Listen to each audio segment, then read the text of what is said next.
G'day guys and welcome to this business management lesson. In today's lesson we're looking at key knowledge points 313 and 314. That is Unit 3, Area of Study 1 and the third and fourth key knowledge points for this area of study. Today specifically we'll be talking about different groups of stakeholders involved in business, and hopefully that key knowledge point 313 has a list of the different stakeholder groups that we need to discuss. We'll be also talking about key knowledge point 314. As we go, we'll be looking at the characteristics of these stakeholders, and we'll conclude this lesson by talking about some potential conflicts that can arise between these groups of stakeholders. Now, I like to start looking at the concept of stakeholder interest by defining corporate social responsibility. Corporate social responsibility isn't named in either of these key knowledge points as a topic. However, you will find that corporate social responsibility does crop up over and over again all across the study design as you work your way through Units 3 and 4 business management. So it's not a bad idea to get our head around it right now. And I tend to prefer my students to use this definition for corporate social responsibility. Corporate social responsibility is the continuing or ongoing commitment of a business to go above and beyond the minimum acceptable standard in an economically, socially, and environmentally sustainable manner, whilst balancing the interests of diverse stakeholders. The reason we're looking at this right now is that last bit, balancing the interests of diverse stakeholders. It's going to be very difficult for you to talk about corporate social responsibility if you're unfamiliar with the interests of a diverse range of different groups of stakeholders. And that's exactly what we're talking about today. As we go, I want you to think about how a business might be able to demonstrate their commitment to corporate social responsibility by identifying and exceeding the expectations of each of the stakeholders we look at. Now, it's important, too, that we define and understand what a stakeholder is. Well, a stakeholder is anybody who has a vested interest in a business. That means that for one reason or another, they care about the business, that they will be impacted personally by that business's success or failure. And as we go, we'll look at different reasons that different groups of stakeholders might care about the success or failure of the business. For each stakeholder, it's a little bit different. But the thing that makes all of these different groups stakeholders is, for one reason or another, they care about the business. They have a vested interest in the business. If you're going to define stakeholder at any stage, make sure you're using that terminology. They have a vested interest in the business. Stakeholders can come from within the business itself, managers and employees. We tend to identify those as internal stakeholders, whereas other stakeholders can come from outside of the business, like the community and customers, and we tend to identify those as external stakeholders. And the first stakeholder, and probably the most obvious and the easiest to talk about, is your owners or your shareholders. We have already talked at length about the different arrangements for ownership of businesses in key knowledge point 311. And we understand that owners may own part or all of a business if they're a sole trader or in a partnership. And once a business has incorporated and become a company, a private listed company or a private limited company or a public listed company, then the model of ownership identifies those people as shareholders. They own a share in the business. Typically, to become a shareholder in a business, an investor will give financial assets. They'll invest financially in the business and purchase ownership of their share. An owner, more traditionally, might have invested time and effort as well as their own financial resources into building or purchasing, building a new business or purchasing an existing business. But either way, there's been a level of investment, whether that's money or time, effort, and money. We're talking about people who have given up something for their stake in this business. Well, what do they expect? For a shareholder, what they expect is the share of the business that they have purchased for a set amount will become more valuable over time. They want this business to be successful and to grow its resources, to increase its percentage of market share and become more profitable, meaning that the amount of the business that the shareholder owns becomes more valuable. And certainly if you're a shareholder in a business, that business will, at different intervals, allocate a percentage of its profits to pay to the shareholders in what's called dividends. And a shareholder of a business will not just expect that their investment will become more profitable, but they'll expect that they receive valuable dividends at different intervals. If your business isn't making money, it's not going to be able to pay valuable dividends to its shareholders. And certainly, for the owners of a business, while they don't necessarily receive dividends, we identified that the owners of sole traded and partnership style businesses have unlimited liability. They're not a separate legal entity, so they don't need to be paid money from the business. All of the business's money is theirs. An owner of business would probably expect that their business is able to grow, particularly to try and build the personal wealth of that owner. You can see that here is an example of a business that we should all be familiar with, Tesla. And if you were a shareholder in Tesla at the moment, you might be a little bit concerned because you can see that the value of your investment, particularly if you invested between August and October in 2022, that the value of your investment has not increased. Your investment has not become more valuable. Your investment has decreased in value. And I imagine that those shareholders will have questions for the administration of Tesla. Shareholders of a social enterprise might be a little bit more inclined to see progress towards the social objectives of the business as something that they expect, rather than a growth of the profitability of their investment. So that's one thing to be cognizant of, to understand, is that someone who invests in a social enterprise is they probably know what they're getting involved in, and they probably know what the purpose of the business is. They know what the business is seeking to achieve. They know what they've gotten in for. So if we're talking about a social enterprise and you're talking about the nature of the shareholders or owners' expectations, then be careful that you don't confuse more traditional for-profit businesses with a business that would prioritize social objectives. Now, management are a group of internal stakeholders for most businesses. In a very small business, like a sole traded business or a partnership business with very few employees, it's possible that your owner is also your manager. So be aware of that. But in larger organizations, managers are going to be responsible for planning, organizing, leading, and controlling various activities within the organization, probably separate from the shareholders. While we can't necessarily be specific without a case study or context to discuss, we can apply some concepts broadly that will apply to most managers in most cases. Setting goals and objectives for a team or organization is one thing that managers might be expected to do. Developing and implementing strategies to achieve the goals that have been set is another thing managers can be expected to do. Allocating resources such as time and budget to complete tasks and projects, certainly to implement the strategies to achieve the goals that we've already talked about.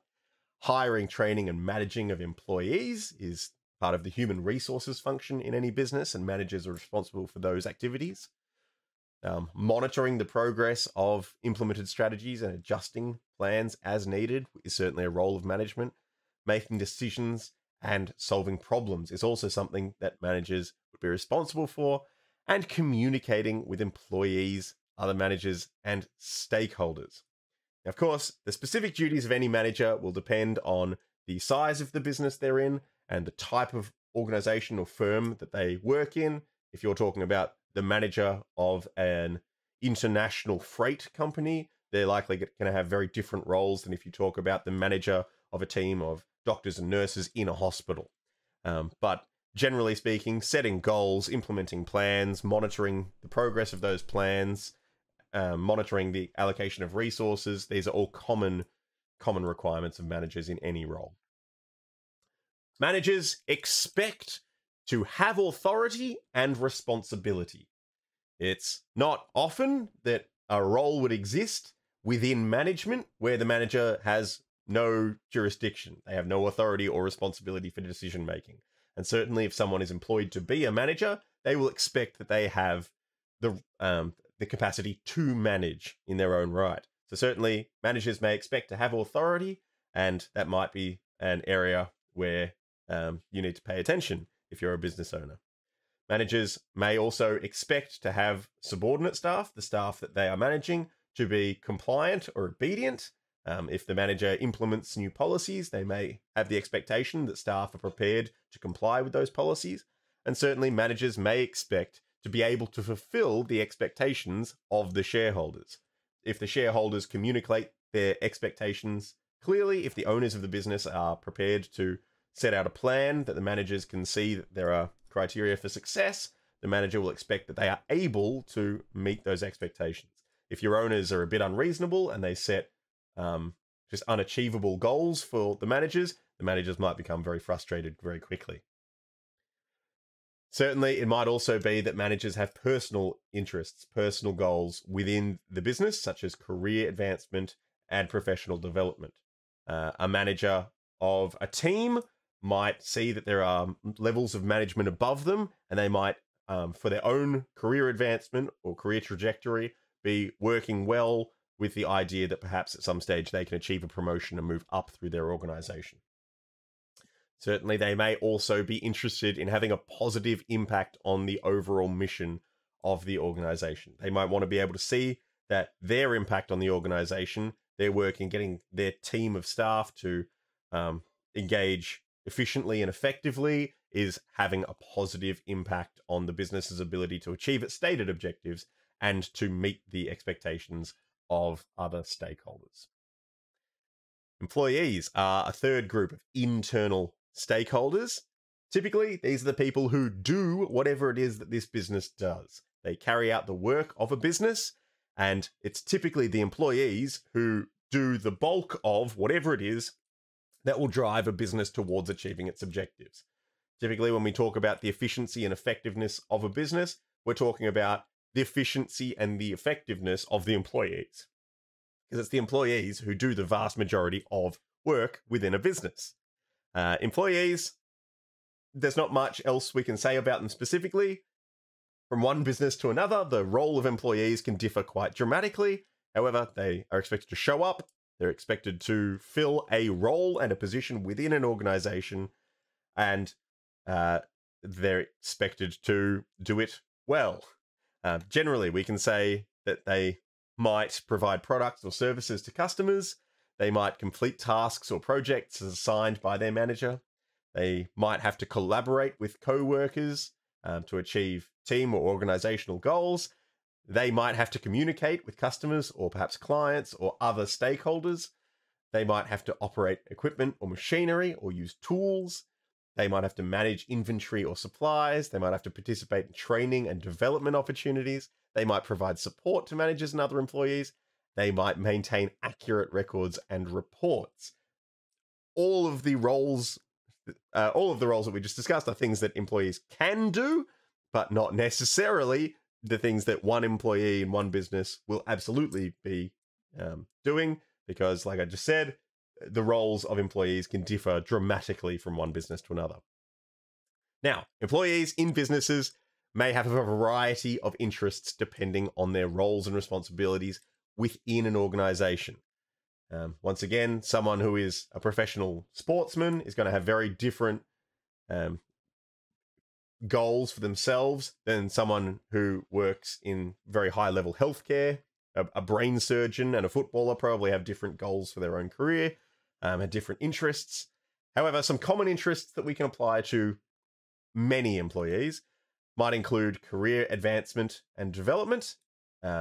Employees might be interested in learning new skills or gaining experience so that they're equipped to move up within their organization and achieve increased responsibility and increased remuneration, pay for that career advancement. Certainly, employees, almost no matter where they are, might expect a degree of job satisfaction to enjoy their work or find that they feel their work is meaningful and they find purpose in their role. Employees, almost no matter where they are, would expect some degree of work-life balance. No employee wants to feel like they don't have enough work. No employee wants to feel like they're working all the time and never get to see their friends or family.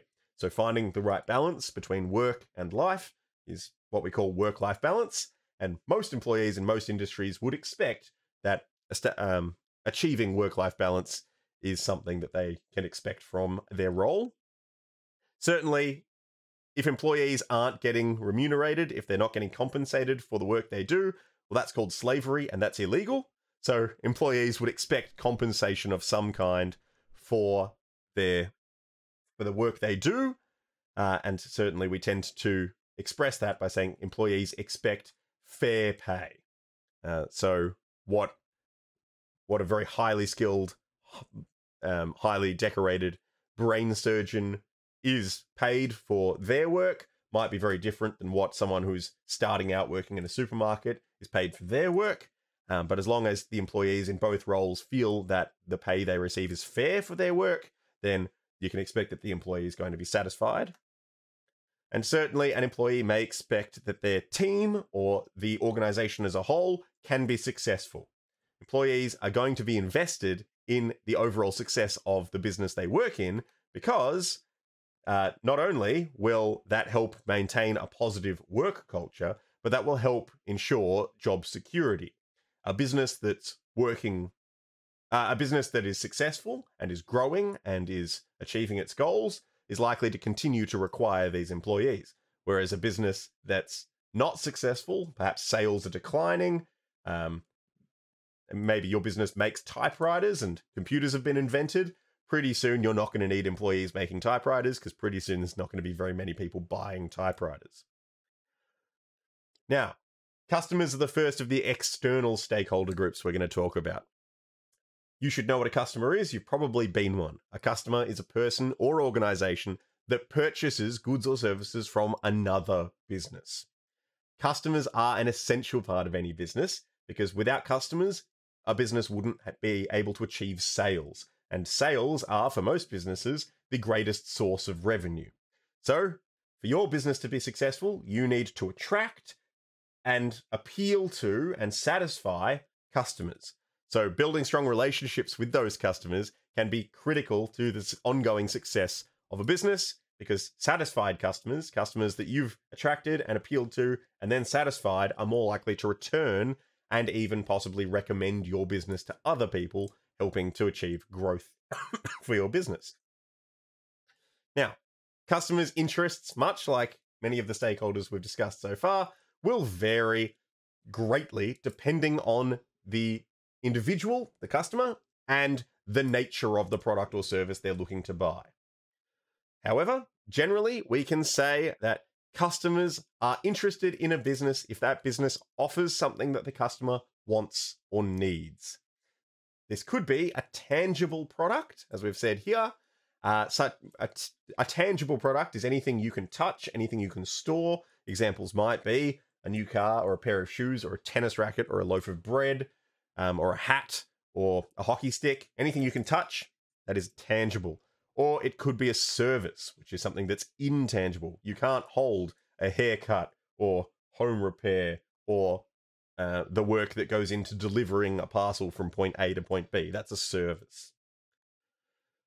Customers may also be interested in a business, not just because it provides something that the customer needs or wants, but because of a specific consideration, like convenience, value, or positive customer experience. Now, convenience and value and positive customer experience are irrelevant if the business isn't providing something that the customer needs or wants, but perhaps you're looking to buy a pair of shoes and you'd be more interested as a consumer in buying it from a business that offers those shoes conveniently, like ASOS or any online store where you can just have the shoes delivered to your home. Perhaps you're looking to buy shoes and you're particularly attracted to the concept of value and you're looking for a bargain and a business has a sale on the shoes you'd like to buy. So that's the business you'd go to. Or perhaps you've gone to a store several times and you've always found their layout very appealing to you and they always have your size in stock and the customer service staff are very pleasant to deal with. So perhaps that's where you go back to. For whatever reason that you as a customer would choose to shop at a store, it's because that store is providing what you want or need. And the nature of what you want or need is going to differ pretty greatly based on who you are as an individual. Perhaps it's that business has better environmental sustainability practices than another business. And perhaps that's something that appeals to you. Perhaps you don't give two hoots about that. And perhaps you're just interested in this business because their products are often flashy and colorful. Perhaps you're interested in these products or services because your favorite celebrities endorse those products and use those products, whatever it is. The nature of the customer will significantly impact what they want and need. And generally speaking, if a business is trying to attract a customer, the business should seek to provide something that the customer wants or needs. They should appeal to that customer. And yeah, so emotional and psychological reasons are reasons that customers might be drawn to a product. I've already elaborated on that, got a bit ahead of myself. Your competitors are another external stakeholder. Competitors are other businesses, rival businesses, that sell the same sorts of products or services as your business, to the same people, to the same market. So if you're talking about, if you're talking about selling shoes to the people in Melbourne, any other business that sells shoes to people in Melbourne would be a competitive business. If you're talking about selling shoes to people in Melbourne with your business, and there's a shoe shop in Adelaide, unless they send things online, through online purchasing to people in Melbourne, they're not your competitor because they're not selling to the same market. Competition can be intense in some industries, and businesses will fight through marketing and other tactics to try and win customers and capture their share of the market. In these industries, increasing market share is a competitive and highly complex process. In other markets, it might be that competition is actually healthy and it actually benefits everyone. Certainly, if you think about an emerging industry like virtual reality, VR, you could buy a VR headset from Facebook, from Meta, or you could buy one from HTC, or you could buy one from Steam. Wherever you buy your VR headset, I'm quite sure that VR developers would be interested in there being more customers in that industry because that industry is just emerging, it's growing. And so in that kind of industry, they're not really competing with each other. They're just all doing their best to try and appeal to as many people as possible. In any industry, competition is a normal part of doing business. But it's worth understanding that intense competition can be very stressful for businesses and can lead to behaviors that many governments around the world have invested significant resources into making illegal. Now, what do your competitors want? What's the nature of their interest in your business? Well, it depends what their business is, it depends what your business is, and it depends who they are. But in general, your competitors want you to be fair. They don't want you doing anything dodgy. They don't want you spreading lies about their business. They don't want you deliberately undercutting their prices to try and drive them out of business. But they want to be more successful than you. Anybody who starts a business wants their business to be as successful as possible, and the most successful a business can be is to be outperforming all of their competitors. So, we said at the beginning of this lesson that stakeholders have a vested interest in a business. They care about the success or failure of a business. Your competitors do care about your success or failure, but it's probably not because they're hoping you succeed. Competitors might be interested in your business because they can learn from you. They can look at your strategies, marketing tactics, and pricing, or anything else, the layout of your stores, the nature of the service you deliver and how you do it, to try and differentiate themselves from you and gain an advantage for themselves in that way. They might also be interested in monitoring your performance to see how they're going relative to your business. It might be one way that they gauge the performance of their own business and gauge what kind of threat your business forms. There are many different reasons that your competitors might be paying attention to your business. Suppliers are yet another group of external stakeholders. A supplier is any company or individual that provides goods or services to another business that second business uses to do their own business. So if your business manufactures furniture out of wood, your supplier would be the person or the business that you buy your raw wood, your lumber from. If your business is a hairdressing salon, your supplier, you might have many different suppliers, but one of those suppliers would be the person or the company that you buy your hair dyes from. You might buy your scissors from another company. You might buy those really comfortable chairs with the basins that you can get your hair washed in from yet another supplier. Suppliers, just in any context, they're the ones who sell a business, whatever that business needs to do its stuff. Businesses tend to rely on their suppliers quite heavily to deliver goods and services for a reasonable cost and in a timely manner. If you have ever been to a store like a KFC and they've had the sign up in the window saying we've run out of chicken, that's usually because the supplier hasn't come good that day.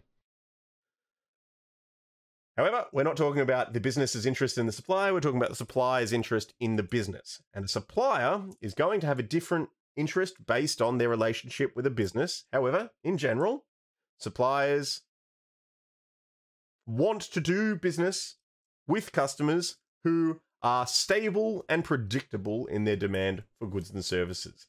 As a supplier, it's very difficult to make sure you've got the required amount of resources to fill your contracts if your customers aren't placing reliable and regular orders, if they're just calling you up randomly, being like, this week I need 1,000 blue pens and next week I need 3 green pens.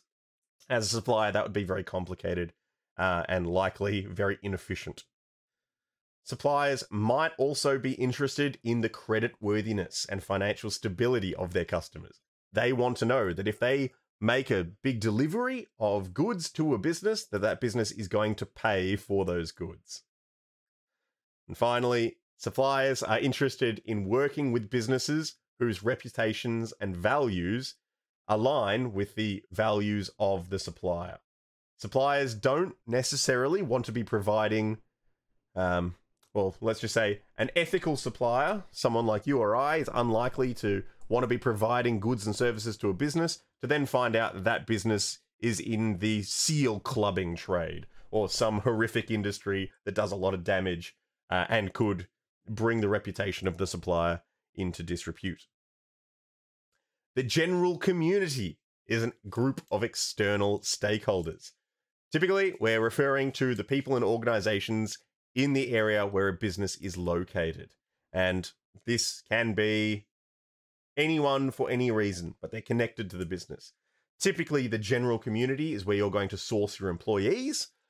So if you are a provider of employment for the general community will have a vested interest in your business.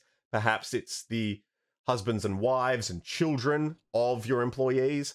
Perhaps the general community includes the people who walk by where your business is located. It might include the families who take their children to play at the playground that's in the same area as your business. For obvious reasons, if your business is crook, if it's doing the wrong thing, if you're polluting the waterways and damaging the area or treating your employees badly, the general community will probably have feelings about that and will have quite strong feelings about that. I've skipped over something. The general community is the source of your customers most often. If you're a business that operates exclusively online, the general community is still a stakeholder group for you, and it's a group of customers who tend to do business online. But for a brick and mortar business like a storefront, the general community in the area around your business location is the source of your customers. So you want to make sure that you're building strong reputations and you're keeping them happy.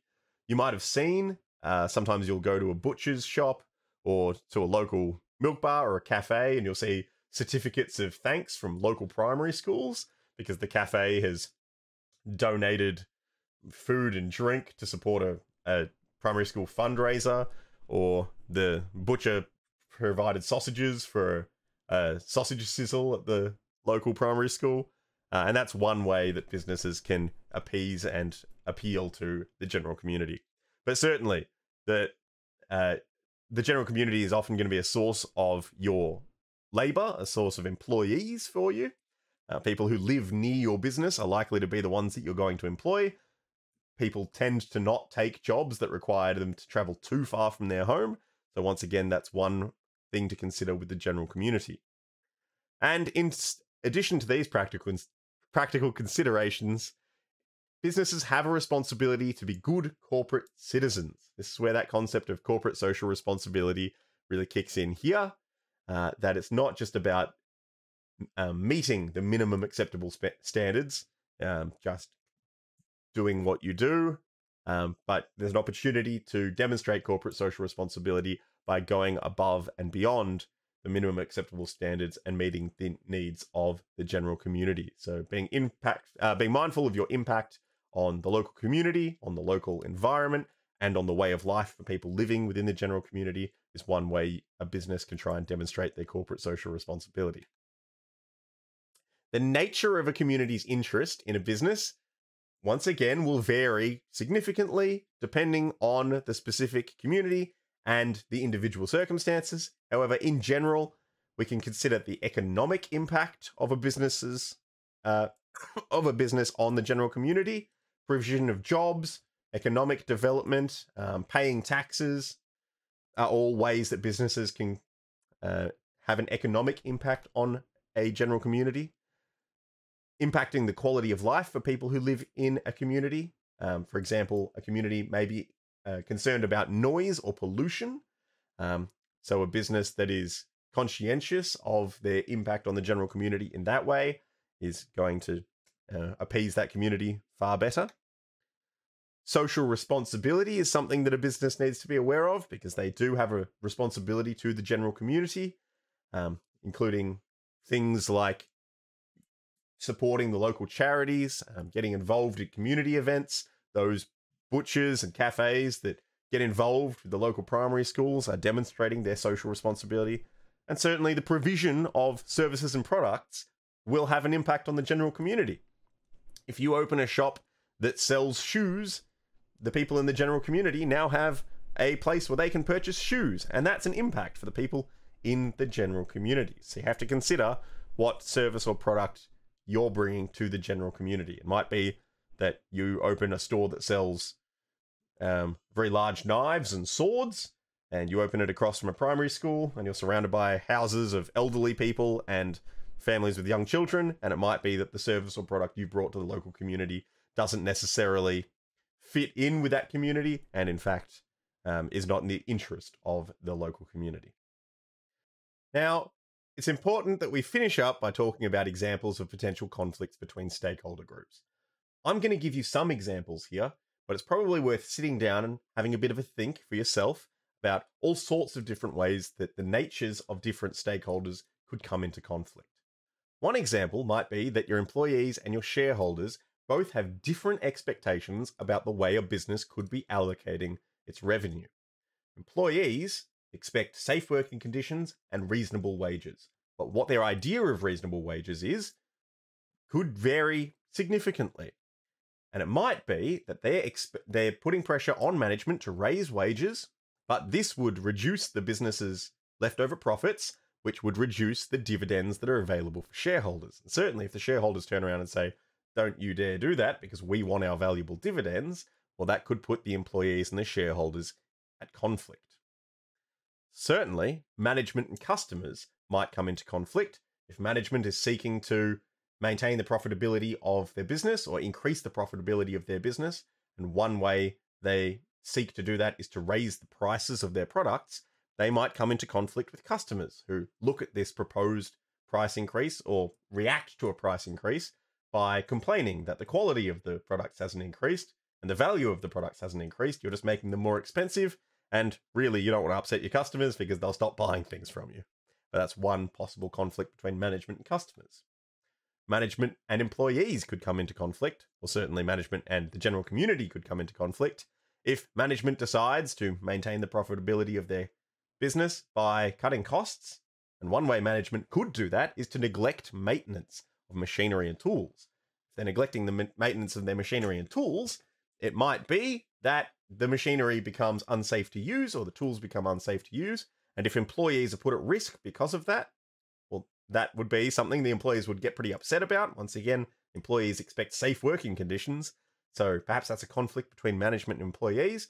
Or if this neglected maintenance puts members of the general community at risk, then this would be a conflict between management and the general community.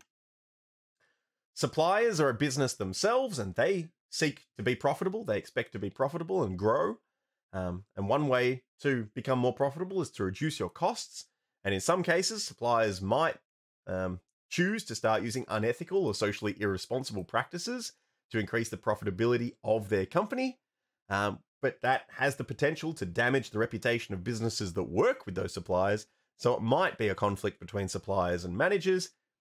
Management have recruited these suppliers, have done business with these suppliers, and if the suppliers suddenly change their practices to be less ethical, the managers might have to have a strongly worded, we're not going to work with you anymore, thanks, kind of conversation. And finally, there could be another conflict between management and suppliers, where management are trying to keep costs down to improve profits, but suppliers have a conflict there because they can't provide ethical materials at any lower cost. The management is saying, you have to cut us a better deal. The suppliers are saying, we can't cut you a better deal if we're going to maintain the ethics of our supply chain. And that could be a conflict there. So in the summary, for these two key knowledge points, all businesses will attract the attention of a diverse range of stakeholders. Almost every business has managers, owners, employees, customers, suppliers, general community to worry about. All stakeholders want something from a business. A stakeholder is someone who has a vested interest in a business, and that's what that means. All stakeholder groups have the potential to have conflicting desires for the business. Shareholders, employees, customers can all have competing desires for how a business would allocate its profits, for example. A wise business manager, and this is what it all comes down to, a wise business manager recognizes the needs of the stakeholders involved and will do their best to exceed stakeholder expectations whilst balancing the interests of diverse stakeholders. That's all for today. See you next time.